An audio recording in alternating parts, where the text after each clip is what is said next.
जी हाँ साथियों, बहुत बहुत स्वागत करता हूँ अपने इस यूट्यूब परिवार रोहित सर बायोलॉजी में।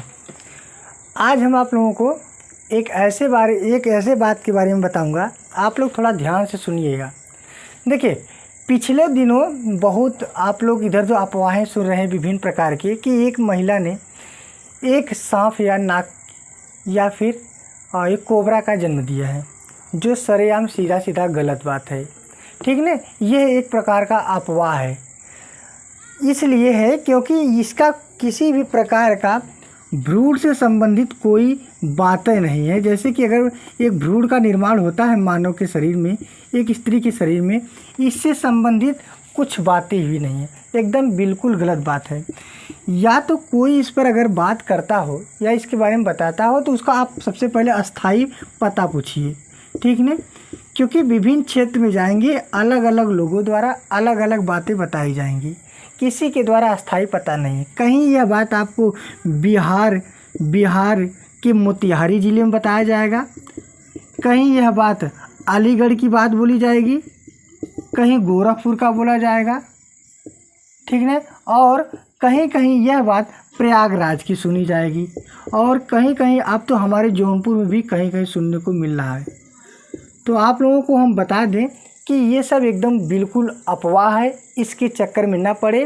ठीक है, एक पढ़ा लिखा व्यक्ति, एक साइंस का व्यक्ति, एक विज्ञान को पढ़ने वाला व्यक्ति भी इसको समझेगा अच्छी तरह से, वही समझ सकता है। क्योंकि आप जानते हैं कि एक मनुष्य, एक स्त्री के पेट में एक जानवर यानी एक रेप्टाइल वर्ग का जो सांप है वो कैसे पल सकता है। ये सीधा सीधा गलत है।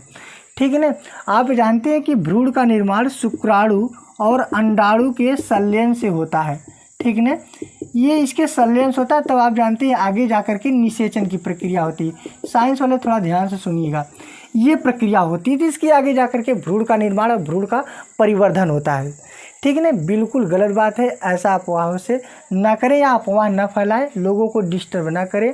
ठीक है, बहुत ताज्जुब की बात यह है कि जब कोई पढ़ा लिखा व्यक्ति इस बात पर चर्चा करता है, क्योंकि उन्हें समझनी चाहिए कि ये सब बात बिल्कुल गलत बात है।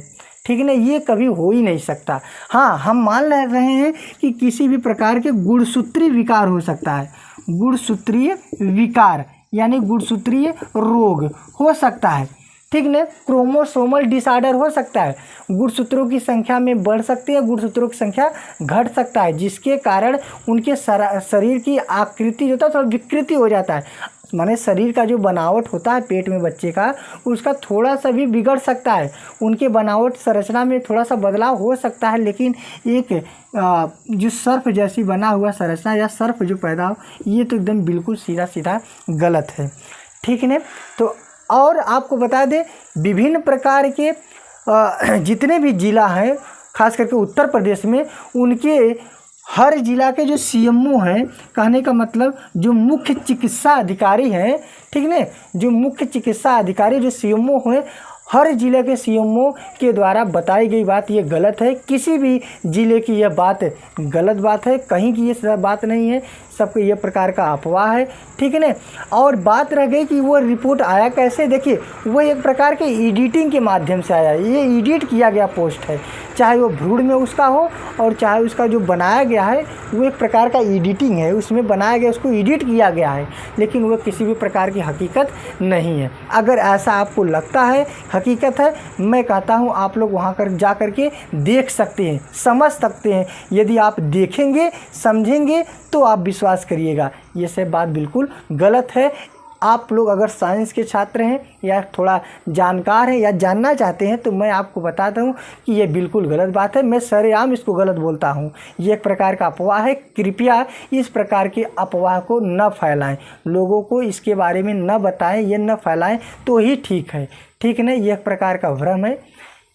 और आपको अगर कहीं ऐसा दिखता हो या फिर ऐसा लगता हो तो आप लोग ज़रा हमको भी वहाँ पे ले आकर चलिए या खुद देखिए और तब आकर के इसको बताइए।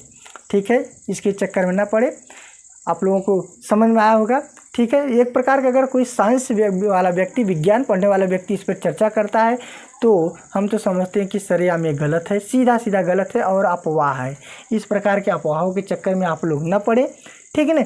अगर आप साइंस की बात देखी जाए, जीव विज्ञान की खास बायोलॉजी को देखा जाए, जहाँ पे भ्रूण के बारे में पढ़ा जाता है, तो भ्रूण बनते बहुत सारी क्रियाएं होती हैं, इतनी आसानी से नहीं हो सकता। अच्छा, हम मान सकते हैं कि वह सिर्फ भोजन और जल के माध्यम से जाएगा, तो भोजन और जल के माध्यम से जब जाएगा तो आपके आमाशय छोटी या बड़ी आंत में वो जाएगा, लेकिन किसी प्रकार की बच्चेदानी या गर्भाशय में नहीं जाएगा, वहाँ पे उसका विकास नहीं होगा। ठीक है ना, ये प्रकार की गलत है, तो आप लोग इसके चक्कर में न पड़े। धन्यवाद। जय हिंद।